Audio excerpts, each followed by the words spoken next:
Dear students, स्वागत है आप सबका श्री करणी एकेडमी एजुटेक के डिजिटल प्लेटफॉर्म पे।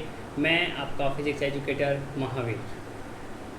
प्रीवियस लेक्चर में हमने विद्युत क्षेत्र रेखाओं तथा विद्युत क्षेत्र के बारे में अध्ययन कर लिया था। वहाँ पर एक टर्म आई थी कि विद्युत द्विध्रुव के कारण विद्युत क्षेत्र रेखाओं का पैटर्न कैसा होगा। वहाँ पे मैंने आपको एक इनिशियल आइडिया दिया था कि विद्युत द्विध्रुव क्या होता है। आज इसके बारे में हम पूरा अध्ययन करेंगे। चलिए शुरू करते हैं आज का लेक्चर। देखिए बच्चों, इस तरह से विद्युत द्विध्रुव की जो है वो पैटर्न बना था, आपको देखा था प्लस से माइनस वाला।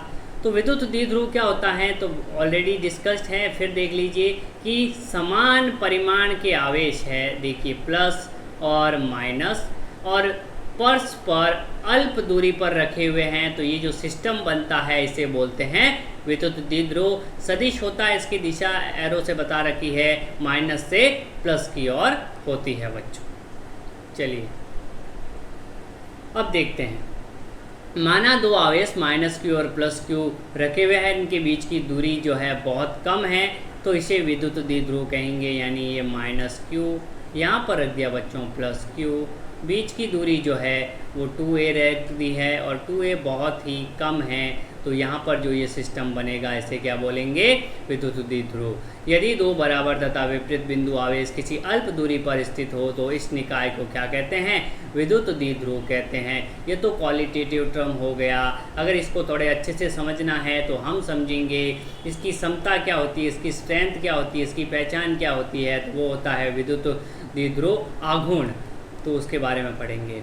तो द्विध्रुव आघूर्ण जो है वो हमारे काम का है। इसको विद्युत द्विध्रुव आघूर्ण भी बोला जाता है और द्विध्रुव आघूर्ण भी बोला जाता है। बहुत ही इंपॉर्टेंट है और आने वाले जो भी लेक्चर्स है उनमें काम आएगा ये विद्युत द्विध्रुव आघूर्ण। विद्युत द्विध्रुव जो है या फिर इसको द्विध्रुव आघूर्ण कहते हैं। क्या होता है ये, किसी द्विध्रुव के द्विध्रुव आघूर्ण P का परिमाण, यहाँ से ध्यान रखना, किसी एक आवेश के मान तथा उनके बीच की दूरी के गुणनफल के बराबर होते हैं। मान लो ये माइनस क्यू था, ये प्लस क्यू था, बीच की दूरी मान लो 2a थी। तो किसी भी एक का परिमाण यानी चिन्ह आपको नहीं लेना है बच्चों, चिन्ह आपको कभी भी नहीं लेना है। ये प्लस हो जाएगा, ये माइनस है, तो परिमाण तो क्यू ही है, बीच की दूरी 2a है, ये आपका हो जाएगा विद्युत द्विध्रुव आघूर्ण। और ये एक सदिश राशि, ये ध्यान रखना, Q इंटू 2a। दिशा किधर होती है, तो दिशा जो होती है वो ऋण आवेश से धनावेश की ओर होती है। अक्ष के अनुदिश इसकी दिशा होती है। चलिए जी, यहाँ पर ये थ्योरेटिकली लिखा हुआ है, P बराबर आवेश का परिमाण इंटू उनके मध्य की दूरी। ओके जी, हर बार Q इंटू 2a नहीं होगा, अभी बताऊंगा कुछ बच्चे क्या गलती करते हैं जब मैं ऐसे सवाल देता हूं। तो मात्रक क्या हो जाएगा, मात्रक कूलाम इंटू मीटर हो जाएगा। क्यों जी, क्योंकि Q की वजह से इसका मात्रक कूलाम आएगा और यहाँ पर ये दूरी है तो इसकी वजह से मीटर आएगा। तो मात्रक क्या बना देंगे हम, मात्रक बना देंगे साहब coulomb into metre. Sir CGS में मीटर को सेंटीमीटर में कन्वर्ट कर दो और इसको कर दो स्टेट कूलाम में, तो ये हो जाएगा स्टेट कूलाम इंटू सेंटीमीटर, जैसा कि यहाँ पर लिखा हुआ है दोनों, स्टेट कूलाम इंटू सेंटीमीटर और coulomb into metre. Sir dimension, तो डायमेंशन सर कूलाम जो होता है वो होता है ampere into second, ampere into second, और साथ में सर दूरी है तो यहाँ पर हो जाएगा मीटर।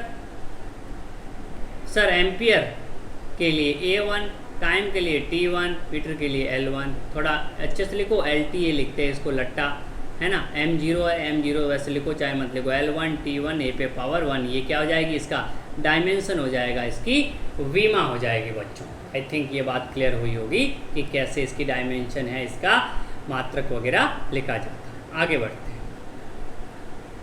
अब देखिए बच्चों थोड़ा सा एग्जाम्पल, अगर आवेश 2q है, यहाँ पर -2q है, बीच की डिस्टेंस बच्चों a है, तो द्विध्रुव आघूर्ण P क्या हो जाएगा किसी एक आवेश का परिमाण यानी 2q इंटू बीच की दूरी a, है ना। ऐसे दे दिया है Q है, बीच का ये -q है बच्चों, ये यहाँ पर +q है, ऐसे दे दिया है, और बीच की दूरी बच्चों a दे दी है।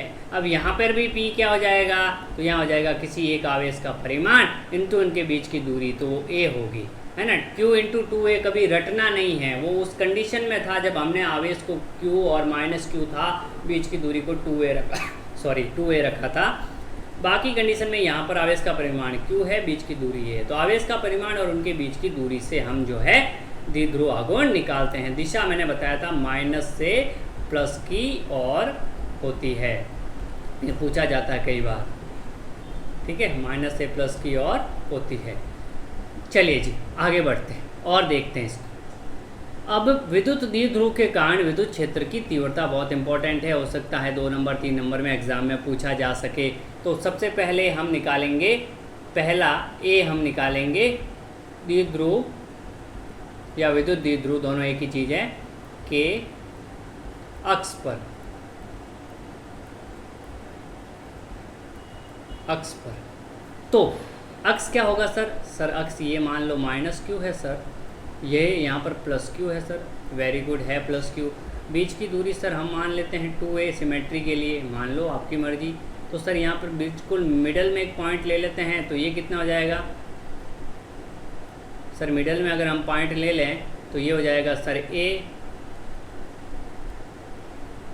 और ये हो जाएगा a, बिल्कुल। अक्ष सर, अक्ष मतलब ये अक्ष ये होता है और निरक्ष इसके परपेंडिकुलर हो जाएगा। तो सर यहाँ पर अक्ष पे निकालना, सर एक पॉइंट ले लें, क्या ले लें सर? P पॉइंट ले लेते हैं हम, तो P पॉइंट हम ले लेते हैं। चलिए हमने ले लिया सर इस पर। तो इस पर जो है कैसे निकालना सर? यहाँ से सेंटर से r दूरी पर निकालना है, सेंटर से r दूरी पर एक बिंदु ले लिया है मैंने, क्या ले लिया है? P। ये कहाँ से है? सेंटर से, द्विध्रुव के केंद्र से। तो सर यहाँ से दूरी निकालें तो सर ये r, ये वाली दूरी सर a, सर ये r है और ये वाली दूरी a है। तो यहाँ से यहाँ तक कितनी होगी सर? यहाँ से यहाँ तक कितनी होगी दूरी? तो यहाँ से यहाँ तक बेटा कितनी हो जाएगी? टोटल r है, उसमें से a तो चला गया, तो ये हो जाएगी r minus a। Very good sir, समझ में आ गया। एक वेक्टर भी ले लेता हूँ, वेक्टर की डायरेक्शन भी इधर ही होगा, इधर r कैप की डायरेक्शन भी बच्चों इस डायरेक्शन में ही होगी, r कैप की डायरेक्शन भी इधर ही होगी यहाँ से, ठीक है। ये दूरी r है और r वेक्टर की डायरेक्शन जी बच्चों इस डायरेक्शन में होगी, r वेक्टर की डायरेक्शन क्या है? इधर है। चलिए सर ये वाला दूरी भी तो बताओ, ये भी तो सर काम आने वाली है, बिल्कुल बच्चों काम आने वाली है। ये दूरी कितनी हो जाएगी? तो ये टोटल r है और r में a और जुड़ रहा है, यानी a आगे और बढ़ रहा है ये, तो ये टोटल जो डिस्टेंस होगी बच्चों यहाँ से लेके यहाँ तक, ये कितनी हो जाएगी? तो सर ये r प्लस a हो जाएगी, हो जाएगी, बिल्कुल हो जाएगी सर। r तो है ही और a इधर जा रहा है, इसमें r माइनस a। चलो सर या इसका क्या मतलब है? ये क्यों लिखा है? क्योंकि अभी विद्युत क्षेत्र निकालेंगे। तो विद्युत क्षेत्र क्या होता है? विद्युत क्षेत्र जो होता है वो यहाँ पे देखिए बच्चों क्या होता है। विद्युत क्षेत्र होता है KQ/r²। अब यहाँ पर डायरेक्ट r मत लिखना, r यानी उस आवेश से r बिंदु पर, ये Q आवेश है, यहाँ पर ये बिंदु P है, बिंदु P है, और इससे r दूरी पर विद्युत क्षेत्र होता है KQ/r²। चलिए तो सर इस पर, तो इस पर एक प्लस Q की वजह से होगा सर। देखो प्लस की वजह से विद्युत क्षेत्र होता है दूर और माइनस की वजह से होता है पास में। तो देखो इस प्लस की वजह से इस पॉइंट पे आएगा सर एक विद्युत क्षेत्र आ जाएगा E+Q की वजह से, और दिशा होगी, चलिए ठीक है सर ये वाला। चलिए यहाँ पर ये सर ये वाला कैसे होगा? तो ये वाला जो होगा बच्चों ये इस डायरेक्शन में आ जाएगा। ये -Q की वजह से विद्युत क्षेत्र जो होता है वो आवेश की तरफ होता है, यहाँ पर E-Q आ जाएगा। चलिए यहाँ तक ये बात आपको क्लियरली समझ में आ जानी चाहिए कि क्यों मैं ऐसा लिख रहा हूँ। अब देखते हैं थोड़ा इसको और अच्छे से एडजस्ट करते हुए। तो सबसे पहले इसकी थ्योरी कैसे लिखोगे? माना एक द्विध्रुव हैं -Q व +Q आवेश का तथा बीच की दूरी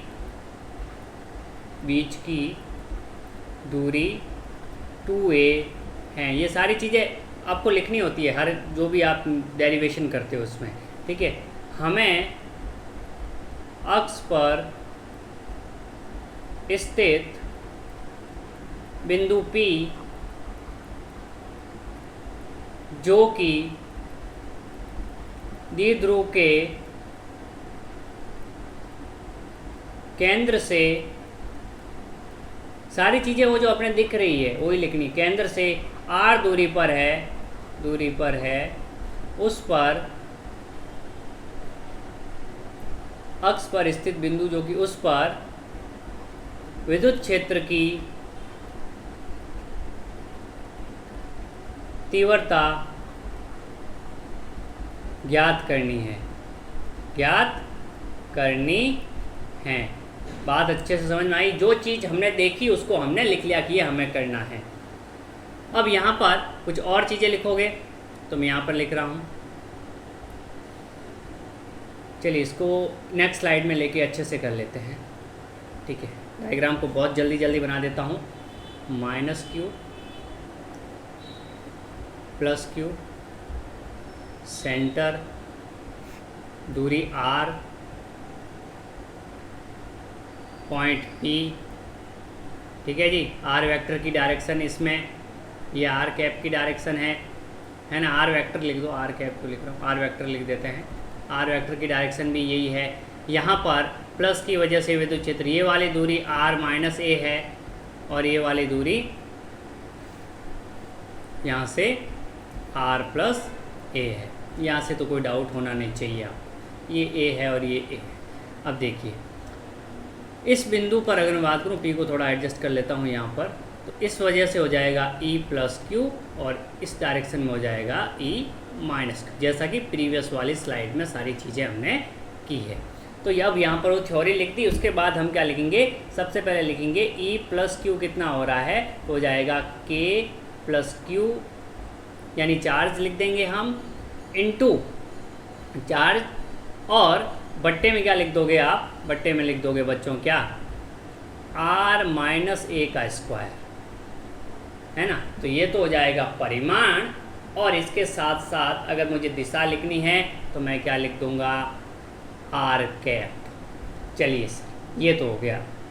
दूसरा वाला मैं लिख दूंगा k - q की वजह से लिखूंगा, तो मैं लिखूंगा परिमाण वही आएगा kq / r - a का स्क्वायर, r + a का स्क्वायर। -q के लिए क्या आ जाएगा, +a। बीच की दूरी क्या होता है, kq / r² होता है ना, r यानी बीच की दूरी, तो यहाँ पर r - a और यहाँ पर आ जाएगा r + a। परिमाण तो यही, लेकिन दिशा प्लस, देखो r कैप की दिशा किधर है, इस डायरेक्शन में है r कैप। बच्चों ध्यान दीजिए, r कैप इधर है, मतलब r कैप वाला ये है, r वेक्टर इधर है। -r कैप होगा ना, माइनस, क्योंकि इस माइनस की वजह से विद्युत क्षेत्र की दिशा इसमें है, तो ये जो लेंगे उसका जस्ट माइनस जो है वेक्टर आप यूज कर लोगे। चलिए यहाँ तक सबको क्लियर होना चाहिए कि माइनस की वजह से माइनस डायरेक्शन में है, इसलिए ये आ गया। क्योंकि मैंने डायरेक्शन पहले ही मान ली है, इसलिए आवेश का परिमाण दोनों में मैंने प्लस ही रखा है, क्योंकि परिमाण इनटू दिशा करना है। तो मुझे नेट अगर निकालना है तो परिणामी विद्युत क्षेत्र बिंदु P पर, तो क्या हो जाएगा, E परिणामी या E नेट क्या आ जाएगा, वेक्टर के फॉर्म में अगर लिखूं तो हो जाएगा E + q, वेक्टर सम करते मैंने बताया था, और E - q, यहाँ पर वेक्टर का चिन्ह लगा दो। E + q और E - q दोनों को मैंने क्या किया, जोड़ दिया है। अब वेक्टर के साथ रखूंगा तो मुझे घटाने की जरूरत नहीं होगी, अपने आप घट जाएगा। देखो E + q की वजह से क्या आएगा, kq बट्टे r - a का स्क्वायर, और ये माइनस हो रहा है किससे, E के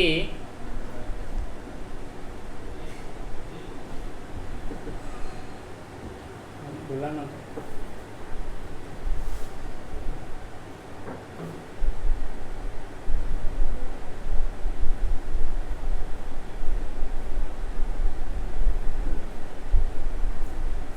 स्क्रीन बंद हो।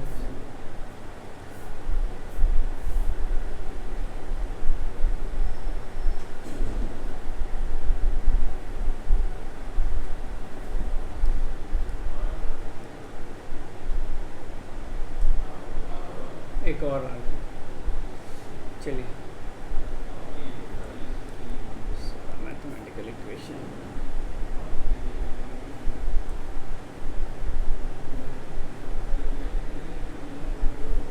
चलिए ओके, स्क्रीन को वापस करना पड़ेगा मुझे। यहाँ पर माइनस, यहाँ पर माइनस क्यू, यहाँ पर प्लस क्यू, इस बिंदु पे हम निकाल रहे थे बच्चों। इसकी वजह से आएगा ई प्लस क्यू, माइनस की वजह से आएगा ई माइनस क्यू। ये वाली दूरी आर माइनस ए, यहाँ से दूरी जो थी, जल्दी जल्दी बना रहा हूँ, आर, और यहाँ से यहाँ तक की दूरी थी बच्चों आर प्लस। नेट अगर मुझे निकालना था, जो कि प्रीवियस स्लाइड में हम निकाल चुके हैं, तो ई नेट अगर मुझे निकालना परिमाणी, तो मैं निकालूंगा ई प्लस क्यू की वजह से और plus E of minus Q की वजह से। इसकी वजह से आया था अपने पास के क्यू बट्टे आर माइनस ए का स्क्वायर इंटू आर कैप, और यहाँ पर जाएगा माइनस के क्यू बट्टे आर प्लस ए का स्क्वायर। चलिए जी, यहाँ तक सबको कोई भी दिक्कत, हैरानी, परेशानी नहीं होनी चाहिए। ये प्लस क्यू और माइनस क्यू की वजह से हमने निकाला है। अब यहाँ पर सिंपल मैथ्स आप बच्चों यूज कर सकते हो। क्या यूज कर सकते हो, मैं यहाँ पे कर रहा हूँ बच्चों। यहाँ पर इसको क्या लिखोगे, के क्यू तो बाहर आ जाएगा। चलिए सर, के क्यू बाहर आ गया, बट्टे में ये R minus A minus B और ए प्लस बी, तो नीचे हो जाएगा R square minus A square का स्क्वायर। चलिए सर, ऊपर क्या हो जाएगा सर, ऊपर सर ये पहले ये रख देंगे, यानी आर प्लस ए का square minus of R minus A का स्क्वायर। एलसीएम लेके सॉल्व आउट कर रहे हैं, तो कैसे आएगा सर, ऊपर वाला टर्म लिख देते हैं, के क्यू, ऊपर क्या हो जाएगा, R square plus A square plus 2a R, A square plus B square plus 2ab, minus R square minus A square, और माइनस माइनस हो जाएगा प्लस 2ar, बट्टे में है वही संख्या जो आपको लिखी हुई दिख रही है यहाँ पर, वो क्या हो जाएगी, R square minus A square का होल स्क्वायर। चलिए जी, तो यहाँ पर we should use the space.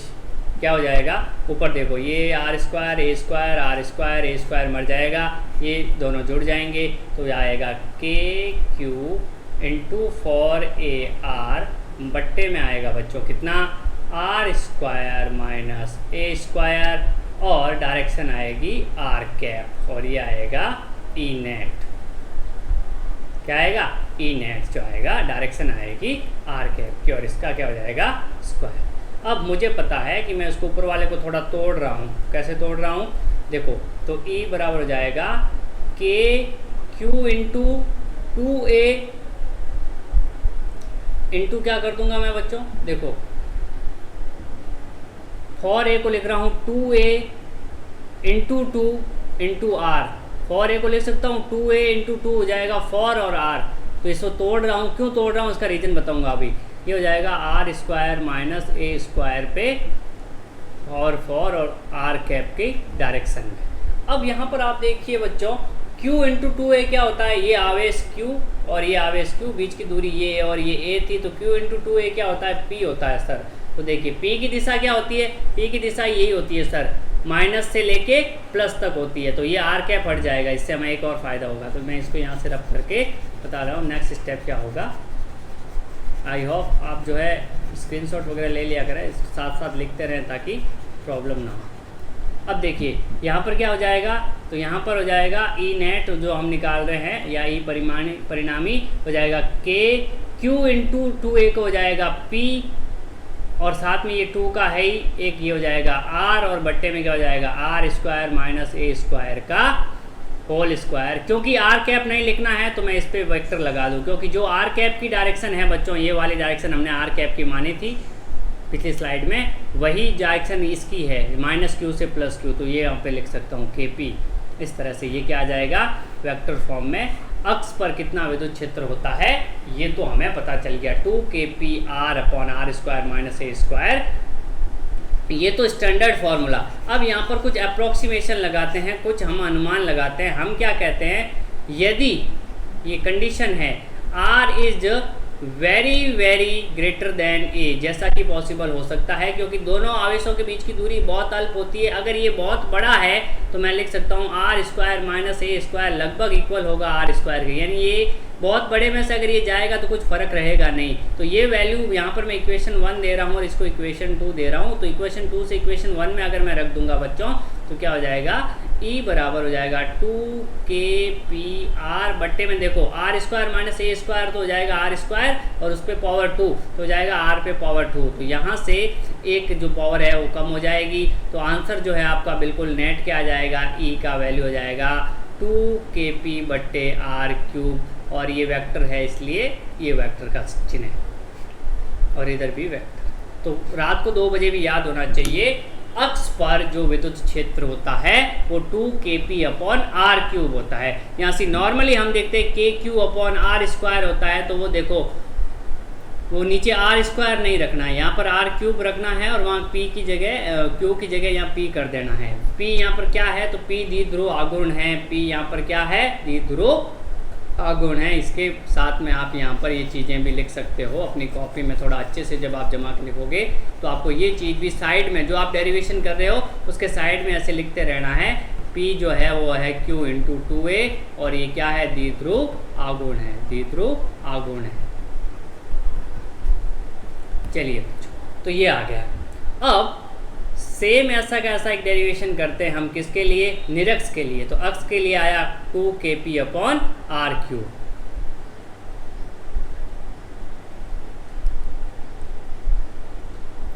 ठीक है, तो विद्युत द्विध्रुव के कारण विद्युत क्षेत्र की तीव्रता अब किसके लिए करेंगे हम, अब करेंगे निरक्ष के लिए या निरक्ष पर, है नी। अब क्या करेंगे, विद्युत द्विध्रुव के निरक्ष पर, पहले अक्ष पर अब निरक्ष पर। तो इसमें थोड़ा सा ध्यान रखना, ये -q बच्चों, ये वाला +q, बिल्कुल सर। बीच की दूरी r, बिल्कुल जी सर है। यहाँ पर बिंदु निरक्ष मतलब बिल्कुल इस बिंदु पे यहाँ पर, ठीक है सर। यहाँ पर r दूरी पर विद्युत क्षेत्र निकालना सर, चलिए ठीक है निकाल देंगे, है ना। बीच की दूरी यहाँ पर 2a कर लेते हैं, ज़्यादा सही रहेगा क्योंकि r तो ये ले रहे हैं। तो ये a है, ये a है, दो आवेश, बीच की दूरी 2a मतलब यहाँ पर भी a और यहाँ पर भी a। इससे निरक्ष है, बिंदु O ले लिया मैंने जो कि द्विध्रुव के बिल्कुल मध्य बिंदु पर है, उससे r दूरी पर ये पॉइंट P है जहाँ पर अपने को विद्युत क्षेत्र की तीव्रता निकालनी है, यानी विद्युत क्षेत्र का मान निकालना है। बेसिकली एग्जाम में आ जाए विद्युत क्षेत्र का मान या विद्युत क्षेत्र की तीव्रता का मान। मैंने बताया था ना वही कि आगे जाते हुए हम विद्युत क्षेत्र की तीव्रता को विद्युत क्षेत्र बोलना शुरू कर देते हैं, बट माइंड में क्लियर होना चाहिए कि कब किसकी बात कर रहे हैं। सर यहाँ पर ये दूरी कितनी हो जाएगी, तो सर ये तो हमने पढ़ा है 9th-10th में पढ़ा है सर। कैसे पढ़ा है, तो ऐसे पढ़ा है सर कि ये ट्राइंगल है, ये कोण 90 डिग्री है, तो ये हो जाएगा सर r² + a² का √, हो जाएगा। बिल्कुल हो जाएगा, कोई दिक्कत नहीं है। ये कितना हो जाएगा, r² + a² का √, हो जाएगा। सर ये सेम ही हो जाएगा ना, बिल्कुल जी ये भी सेम ही हो जाएगा। दिख अलग रहा है क्योंकि डायग्राम मैंने यहाँ पर स्क्रीन पे बनाया है। ये r है, ये a है, ये r है, तो ये भी हो जाएगा r² + a² का √। चलिए सर इस बिंदु पर विद्युत क्षेत्र की तीव्रता कैसे निकालेंगे, तो आपको मैंने ट्राइंगल वाले बहुत सारे एग्जाम्पल करवाए हैं। इस बिंदु पर विद्युत क्षेत्र की तीव्रता ये -q की वजह से इसकी तरफ होगी, इस डायरेक्शन में, ठीक है। और वो मान लो कितनी हो जाएगी, E -q की वजह से हो जाएगी। इस प्लस की वजह से, इस प्लस की वजह से सर इस डायरेक्शन में हो जाएगी, पॉइंट से दूर होगी सर, और वो होगी E + q। तो यहाँ पर मैं इस डायग्राम को यहाँ अलग से बना रहा हूँ, ध्यान से देखना, ऐसे बनाया है मैंने बच्चों। अगर मैं परिमाण की बात करूँ डायरेक्टली दोनों के, तो E + q का परिमाण क्या होगा, तो सर परिमाण अगर मैं लिखूंगा तो सर लिखूंगा kq बट्टा बीच की दूरी का स्क्वायर। बीच की दूरी क्या है, r² + a², r² + a²। हट गई। कैसे हटी? क्योंकि इसका स्क्वायर करोगे बच्चों तो अंडर रूट क्या हो जाएगा? हट जाएगा। ऐसे कैसे? ई माइनस क्यू अगर आप निकालोगे तो वो क्या आ जाएगा? वो हो जाएगा सर के क्यूब। मैं परिमाण की बात कर रहा हूँ, मैंने बताया जब भी परिमाण की बात करूँगा तो आवेश का चिन्ह नहीं लूँगा, ये ध्यान रखना। तो के क्यू, आवेश अभी भी क्यू है, बीच की दूरी R square plus A square, यानी ये भी ई है परिमाण में बात करूँ तो, और ये भी परिमाण में बात करूँ तो ई है। बस इसकी डायरेक्शन इधर है और इसकी डायरेक्शन इस डायरेक्शन में है। चलिए ठीक है, यहाँ तक बात हो। अब ये कोण अगर मैं मान लेता हूँ बच्चों क्या है? थीटा है। अगर ये कोण थीटा है तो ये वाला क्या हो जाएगा बच्चों?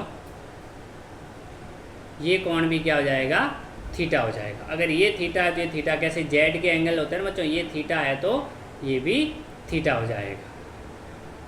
चलिए ओके, ये थीटा है तो ये वाला भी क्या हो जाएगा? थीटा हो जाएगा। अब यहाँ पर कैसे करते हैं इसको? तो यहाँ पर करने का तरीका देखिए, क्लियरली समझ लेना आप लोग। ओके, मैं थोड़ा सा इसको अच्छे से बना लेता हूँ नेक्स्ट स्लाइड में ताकि अच्छे से क्लियर हो। ये वाला ध्यान रखना, दोनों value K Q upon R plus A square है दोनों ही। तो यहाँ पर कैसे करोगे आपको? तो यहाँ पर इस तरह से विद्युत द्विध्रुव हमने बना दिया था, माइनस क्यू, यहाँ पर प्लस क्यू, ये वाला बीचों बीच का एक पॉइंट हमने ऐसे लिया है बच्चों इस तरह से। यहाँ पर इस माइनस की वजह से विद्युत क्षेत्र आ रहा है ई, सेम आ रहा है मान लेते हैं, यहाँ पर भी आ रहा है ई। अगर इसको वेक्टर के फॉर्म में लिखूँ तो ये हो जाएगा ई और ये भी हो जाएगा ई। ठीक है, अब इसकी डायरेक्शन इधर है और इसकी डायरेक्शन ये होगा। ये एंगल थीटा है बच्चों, तो ये एंगल भी थीटा होगा। और क्योंकि ये थीटा है तो इसका कॉस घटक क्या आएगा? थीटा की डायरेक्शन में आता है तो हो जाएगा ई कॉस थीटा, और इसका कॉस घटक इधर आएगा, वो भी आएगा ई कॉस थीटा। चलिए बच्चों, और चीज़ें जो कि ऑलरेडी बता चुका हूँ, ये दूरी आर है, ये ए है, ये ए है, और ये वाली दूरी R square plus A square का अंडर रूट है, जैसा कि सेम इधर भी यही है। अब यहाँ पर मैं अगर देखूँ बच्चों तो इसका कंपोनेंट रिजॉल्व कैसे हुआ है उसको आप थोड़ा सा अच्छे से देखो ताकि समझ में बैठे आपके। इस तरह से कंपोनेंट हुए, ये ई था, ये भी ई था इस तरह से। तो यहाँ पर इसके कंपोनेंट देखो, कॉस कंपोनेंट तो ऐसे आए, और इसका साइन कंपोनेंट भी होगा ना बच्चों। इस वाले का साइन कंपोनेंट होगा इस डायरेक्शन में ई साइन थीटा, और इस नीचे वाले का साइन कंपोनेंट इधर होगा ई साइन थीटा। तो ये दोनों क्या कर देंगे, इधर जाएगा ई साइन थीटा, और एक वाले का नीचे आएगा यहाँ पर ई साइन थीटा। क्योंकि कैसे हमने कंपोनेंट किए, अगर ये एंगल थीटा था बच्चों तो इसका ये वाला कंपोनेंट आया था कॉस, तो इसका ये वाला आएगा साइन। ऊपर वाले का ये कॉस आया तो इसके जस्ट परपेंडिकुलर ये साइन, ये साइन तो कैंसिल हो गए बिल्कुल, ई साइन थीटा। बचा कितना? तो ई नेट सर बच गया है हमारे पास 2e कॉस थीटा, ये नेट बच गया सर 2e, यानी ई कॉस थीटा और E cos theta, 2e cos theta हमारे पास नेट बच गया सर। अभी हम परिमाण की बात नहीं कर रहे हैं, हम दिशा से डायरेक्टली निकाल रहे हैं, मतलब ये अपना परिमाण की बात कर रहे हैं, दिशा की बात अभी नहीं कर रहे हैं। तो हो जाएगा 2e की वैल्यू सर अभी आपने बताई थी, कितनी आई थी? के क्यू बट्टे R square plus A square. तो सर यहाँ पे रख दें, तो रख दें के क्यू बट्टे R square plus A square. Sir cos theta ऐसे निकालेंगे हम। सर हमने मान लिया ये एंगल थीटा है तो ये दूरी आर है और ये ए, कॉस और ये होता है R square plus A square का अंडर रूट है। अब कॉस होता है सर थीटा के साथ वाला आधार बट्टे कर्ण। आधार कितना है सर? आधार है हमारे पास ए। आधार कितना है? ए बट्टे आपके पास जो है वो आएगा, आधार कितना है? ए, और बट्टे में क्या आ जाएगा? कर्ण कितना आ जाएगा? R square plus A square पे पावर हाफ। कैसे हाफ आएगी? क्योंकि ये अंडर रूट है बच्चों, अंडर रूट है तो ये क्या हो जाएगा? कॉस थीटा यहाँ पर क्या हो जाएगा? आधार बट्टे कर्ण। यहाँ से क्लियरली समझ में आ जाना चाहिए। चलिए नेक्स्ट स्टेप देखते हैं। नेक्स्ट क्या हो जाएगा यहाँ पर,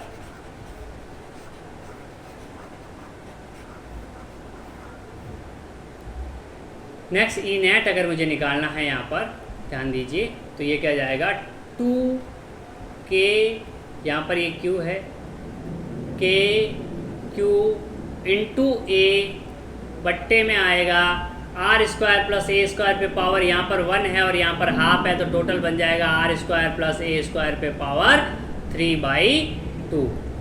वेरी गुड, यहाँ तक आपको कोई दिक्कत नहीं हो जानी चाहिए। अब यहाँ पे देखो बच्चों, 2 इंटू ए इंटू क्यू क्या होता है, 2a इंटू क्यू क्या होता है, विद्युत द्विध्रुव आघूर्ण होता है P। तो यहाँ पर मैं लिख सकता हूँ ई नेट बराबर ये K और इसके साथ 2a और Q, 2aq आवेश इंटू बीच की दूरी P होता है, तो इसको लिख दूंगा P बट्टे में लिख दूंगा R square plus A square पे पावर 3/2। अगर इसको वेक्टर में लिखना है बच्चों, तो वेक्टर में कैसे लिखोगे, इसकी डायरेक्शन में लिख दोगे, P की डायरेक्शन में। देखो P की डायरेक्शन किधर है, इधर है, P किधर है, इस डायरेक्शन में है या नहीं है, माइनस से प्लस। विद्युत क्षेत्र हम देख रहे हैं कि इधर आ रहा है, यानी माइनस P की डायरेक्शन में आ रहा है। तो वेक्टर के फॉर्म में अगर आप लिखोगे तो आप क्या लिख दोगे बच्चों, वेक्टर के फॉर्म में आप क्या लिख दोगे, ई नेट बराबर माइनस के पी वेक्टर बट्टे R square plus A square पे पावर 3/2। अब एक अप्रॉक्सीमेशन जो मैं यहाँ पर करके बता देता हूँ, वो आपको क्या करना है कि यदि आपका r बहुत बहुत बड़ा है a से, तो R square plus A square लगभग इक्वल हो जाएगा आर स्क्वायर के। ये वैल्यू यहाँ पे पुट कर दो तो आप लिख दोगे ई नेट, अगर वेक्टर फॉर्म में लिखना है तो आप लिखोगे माइनस के पी, क्या लिखोगे, माइनस के पी बट्टे में क्या हो जाएगा, यहाँ पर R square plus A square को क्या कर दोगे, ए स्क्वायर और इसका पावर 3/2, यानी R square plus A square जो है उसको कर दोगे आप आर स्क्वायर और इस पे पावर 3/2, तो 2 से 2 कैंसिल, तो नीचे हो जाएगा आर पे पावर 3। ये वाला जो है एग्जैक्ट आपके पास फॉर्मूला आ गया kp/r³। अगर सदिश रूप में लिखोगे तो माइनस kp/r³, और अगर अदिश रूप में लिखोगे यानी परिमाण के रूप में लिखोगे तो डायरेक्ट लिख दोगे kp/r³। तो निरक्ष पे होता है kp/r³ और अक्ष पे जो होता है बच्चों वो कितना होता है, निरक्ष पे होता है kp/r³ और अक्ष पे होता है 2kp/r³। आई होप ये चीज़ आपको क्लियरली समझ में आई होगी। अगर आपको थोड़ा भी इधर उधर रखा है तो इसको स्क्रॉल बैक करते हुए आप साथ साथ में इन कैलकुलेशन को लिखते रहें, क्योंकि कैलकुलेटिव पार्ट है, अब वो फिजिक्स का पार्ट नहीं है। मैं आपको जो शुरुआत के जो लेक्चर थे वहाँ धीरे इसलिए चला ताकि आपको कैलकुलेशन वगैरह समझ में आए। अगर कुछ बच्चों को वेक्टर का थोड़ा डाउट रहा है तो उनका मैं यहाँ पर क्लियर कर देता हूँ कि वेक्टर का जो डाउट है बच्चों, उसको जो है आप कैसे जो है करते हो। तो वह यहाँ पर थोड़ा सा आप इसको देख लीजिए। ये वाला मान लेते हैं सर, ये ई इधर था, एक में ई इधर था, तो आपने कैसे इसको किया तो मैं बता देता हूँ कि यहाँ पर जब थीटा होता है बच्चों, थीटा पे कोई भी आपके पास ऐसे, ये आपके पास कोई भी मान लो ए वेक्टर है और थीटा पे है, तो हम क्या लिखते हैं, जिससे थीटा बन रहा है इधर हो जाएगा ए कॉस थीटा, और इस ए कॉस थीटा के परपेंडिकुलर कौन सा हो जाएगा, ये वाला परपेंडिकुलर। और इस वेक्टर की दिशा में परपेंडिकुलर, तो ये भी तो है, इधर भी तो हो सकता था सर, नहीं, इसकी वेक्टर की दिशा में ये वाला वेक्टर है ना, तो इधर ही चलना है अपने को। यहाँ पे हो जाएगा ए साइन थीटा। ये सेम चीज़ यहाँ हुई थी, इधर ई था तो इसका इधर बना ई कॉस थीटा, और अब इस कॉस थीटा के परपेंडिकुलर या तो ऊपर हो सकता है या नीचे, लेकिन यहाँ किससे बन रहा है, इधर से बन रहा है, इसलिए यहाँ पर आया था ई साइन थीटा। सेम ये वाला था थीटा एंगल बच्चों, इस थीटा की वजह से इसका क्या आया था, E cos theta, E cos theta आएगा, और इसके परपेंडिकुलर आ गया था ई साइन थीटा। ये ई साइन थीटा आपस में कैंसिल होके मर के ख़त्म हो गए, इसलिए आपका आंसर क्या आ जाएगा, 2e cos theta, 2e cos theta. अब पूछो cos थीटा कैसे आया, तो ये भी थोड़ा ध्यान दे लीजिए बच्चों। यहाँ पर था ये दूरी a, ये दूरी थी r, तो यहाँ पर पाइथागोरस प्रमेय लगा के मैंने लिख दिया r² प्लस a स्क्वायर का अंडर रूट। तो यहाँ पर cos थीटा जो होता है बच्चों, वो होता है आधार बट्टे कर्ण होता है। आधार है अपना क्या है a, और कर्ण क्या है R square plus A square, इसलिए वहाँ पर cos थीटा की वैल्यू ये आई। ए की वैल्यू आप सबको पता था, यहाँ पर आवेश माइनस क्यू या प्लस क्यू, मतलब क्यू की वजह से यहाँ पर विद्युत क्षेत्र किधर आएगा, तो के क्यू बट्टे आर स्क्वायर आएगा, आर प्लस ये अंडर रूट है इसका स्क्वायर आएगा, बीच की दूरी का स्क्वायर, तो अंडर रूट से अंडर रूट ये 2 कट गया था, इसलिए ए स्क्वायर प्लस आर स्क्वायर हमने लिखा था बच्चों, इसीलिए हमने क्या लिखा था, ये वाला लिखा। तो आई होप अक्ष और निरक्ष क्लियर हुआ होगा। अक्ष पर विद्युत क्षेत्र आता है के क्यू के पी अपॉन आर क्यूब, और निरक्ष पे आता है के पी अपॉन आर क्यूब, और अक्ष पे आता है 2 के पी अपॉन आर क्यूब, दुगुना आता है। नेक्स्ट में हम देखेंगे किसी थीटा एंगल पे रख दें तो कितना जो है विद्युत क्षेत्र आएगा। तो विद्युत द्विध्रुव के बारे में हमने जो पढ़ा है, मैं समराइज कर देता हूँ आज का लेक्चर कि क्या क्या हमने आज देखा है बच्चों। हमने विद्युत द्विध्रुव के बारे में सबसे पहले तो देखा विद्युत द्विध्रुव क्या होता है, इसकी दिशा क्या होती है, इसका द्विध्रुव आघूर्ण क्या होता है, इसका मात्रक क्या होता है, फिर इसका अक्ष क्या होता है, तो ये वाला, निरक्ष क्या होता है, तो परपेंडिकुलर वाला।